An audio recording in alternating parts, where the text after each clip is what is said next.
Good morning and welcome to another episode of Pep's Corner.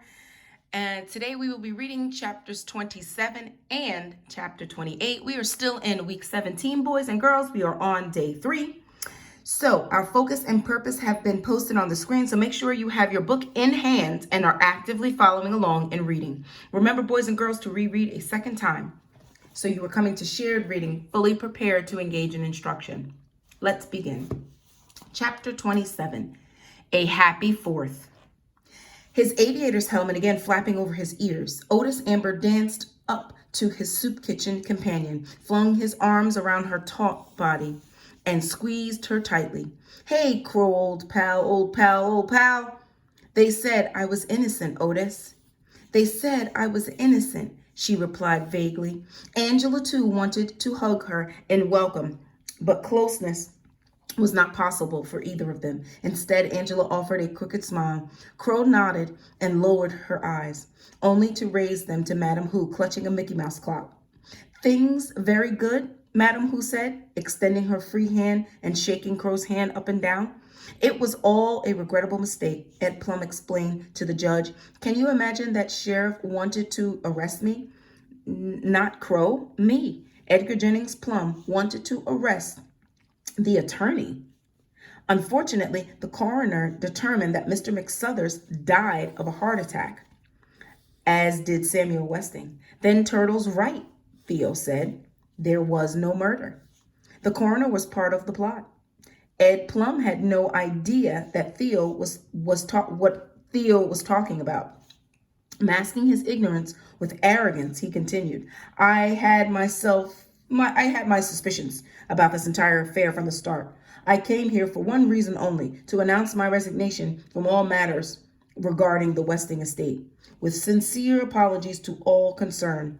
Wasn't there a last document? Judge Ford asked, knowing that Sam Westing had to make his last move. Yes, but as I no longer take a legal interest, please turn it over to the court.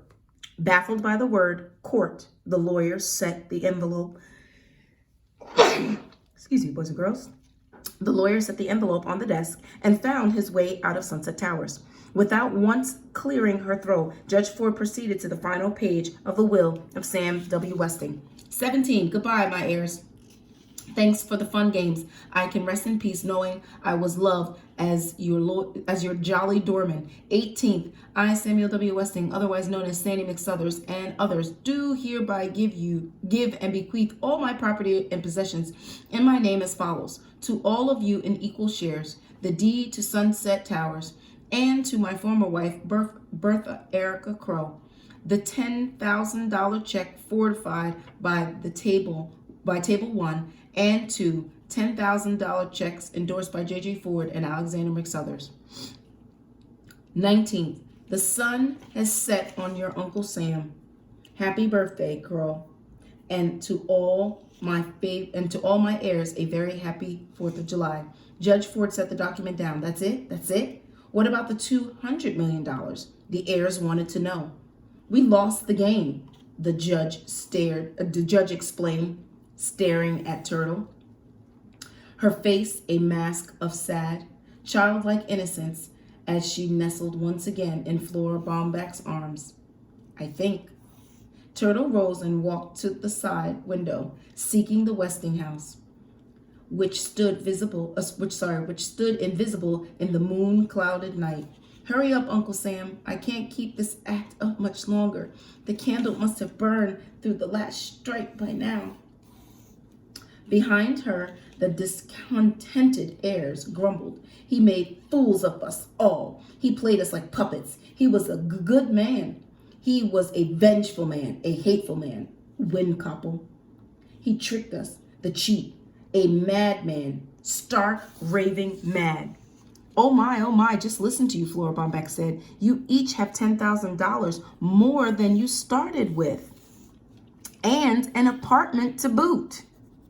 The man is dead, so why not think the best? Boom, boom, boom. Happy 4th of July, Turtle shouted as the first rockets lit up the Westing house, lit up the sky. Boom, boom, boom, boom, boom. The heirs gathered around. Turtle at the window. Boom! Stars of all colors bursting into the night. Silver pinwheels spinning, golden lances. Up, boom! Crimson flashes, flashing, blasting, scarlet showers. Boom! Emerald rain. Boom, boom! Orange flames, red flames leaping from the windows. Sparkling the turrets, firing the trees. Boom! Cried Madame Who, clapping her hands with delight. The great winter fireworks extravaganza, as it came to be called, lasted only 15 minutes. 20 minutes later, the Westinghouse had burned to the ground.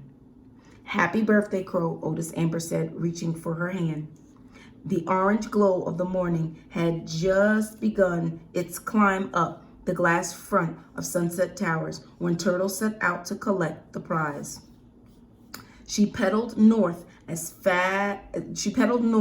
past the cliff, still smoldering with the charred remains of the Westinghouse. Reaching the crossroads, she turned into the narrow lane whose twisting curves mimicked shoreline.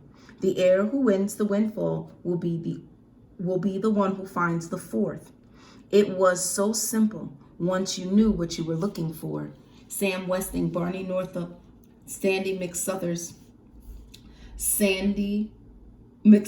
west, north, south. Now she was on her way to meet the fourth identity of Wendy Windcopple.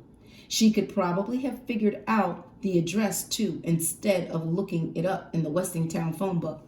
There it was, number 4, Sunrise Lane. A long driveway, its privacy guarded by tall spruce, led to the modern mansion of the newly elected chairman of the board of Westing Paper Products Corporation. Turtle climbed the stairs, rang the bell, and waited. The door opened. Turtle felt her first grip of panic as she confronted the crippled doctor. Could she have been wrong? I'd like to see Mr. Eastman, please, she said nervously. Tell him Turtle Wexler's here. Mr. Eastman is expecting you, Dr. Sykes said. Go straight down the hall. The hall had an inlaid marble floor, no oriental rugs. Reaching its end, she entered the paneled library, this one filled with books. There he was, sitting at the desk. Julian R. Eastman rose. He looked stern and very proper. He wore a gray business suit with a vest, a striped tie. His shoes were shined. He limped as he walked toward her. Not the crooked limp of Dr. Sykes, just a small limp, a painful limp. Again, Turtle gripped by panic.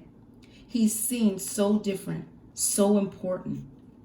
She shouldn't have kicked him, the Barney Northup him. He was coming closer. His watery blue eyes stared at her over his rimless half glasses. Hard eyes. His teeth were white, not quite even. No one would ever guess they were false. He was smiling. He wasn't angry with her. He was smiling. Hi, Sandy, Turtle said. I won.